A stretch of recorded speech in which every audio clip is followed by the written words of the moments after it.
Good evening, ladies and gentlemen. And at the outset, I would like to thank the Apollo Group and my office of the DGFMS for giving me this opportunity to be here and sharing this podium. And I know everybody is tired. Right from the beginning we are hearing, but what I'll be doing is I'll be involving you so that we can have the complete sum up.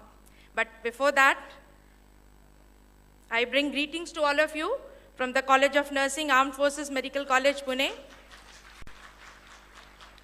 And right from the beginning, let me just tell Captain Usha Banerjee, she is my batchmate, and we were roommates. So it's my pleasure to see her after 26 years of my service. Now, we all have been hearing right from the beginning that nurses play a major role in the patient safety and infection prevention. Why so? You all will agree, we are there round the clock. But before that, I would like, as previous speakers have already made you wake up from your sleep, in the morning we smiled looking at each other. Now I would request each one of you to please rise and give a tight hug to the person who is sitting to your right or to your left. In case you can't do that, please shake your hands because I can see some male gender in between. Please rise. Please give a tight hug and realize what it is doing for you all. Ma'am Mary, can I call you to give a hug?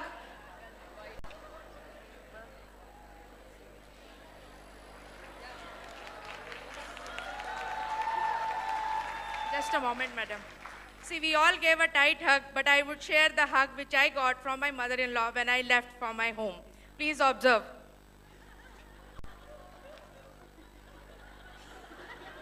This is the hug which I got being from my mother-in-law's from UP.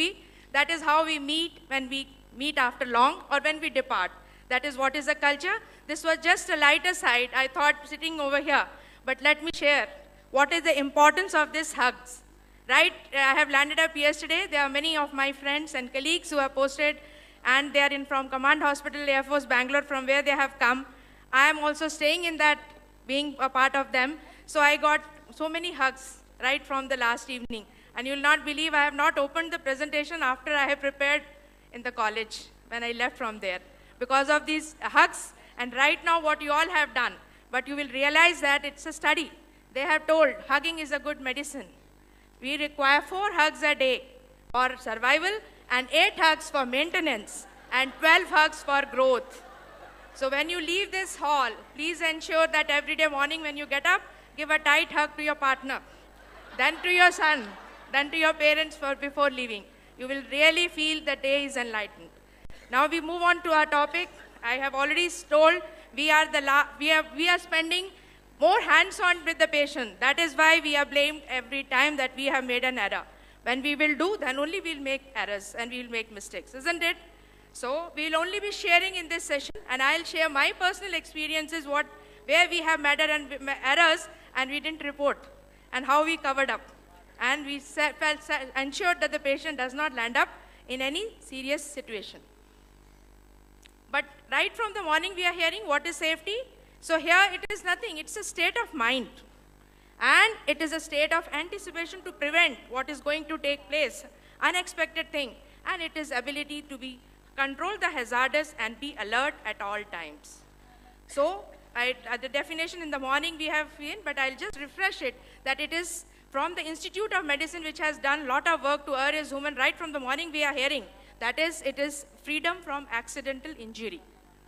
And here we see that right from the time when the patient comes to us, patient is in intensive or in any acute care setting, it may be some general ward, but the patient has to be taken care. And this reminds me of my days when as a young budding student, when I joined, I have taken the pledge of Florence Nightingale.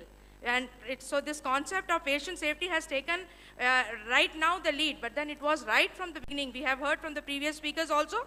So if you remember that in the pledge we have taken, all of you will agree with me?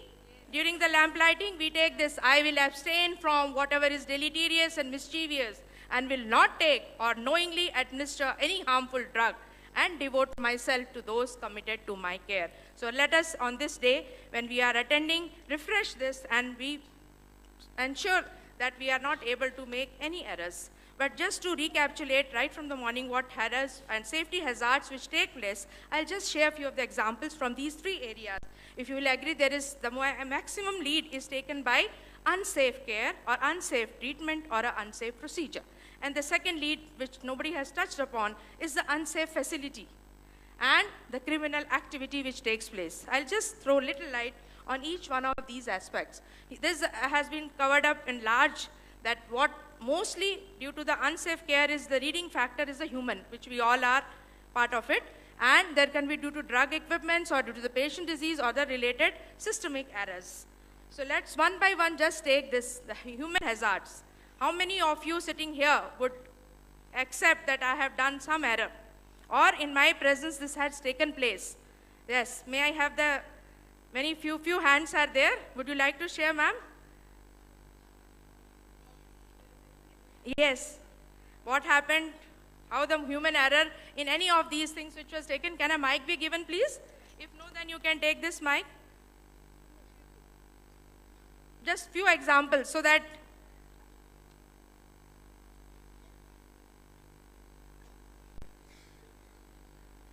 most common thing that we learnt in our school days when we were actually learning nursing is to, without checking the patient's vitals, record them.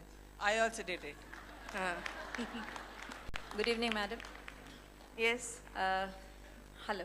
Yeah. Today I am the nursing superintendent, but while I was a first year student, we were sent to KEM Hospital, Mumbai, where we were very enthused to give the injections. At that time, I have given the penicillin. After giving the test dose to one patient, we used to have patients on the bed and on the floor also.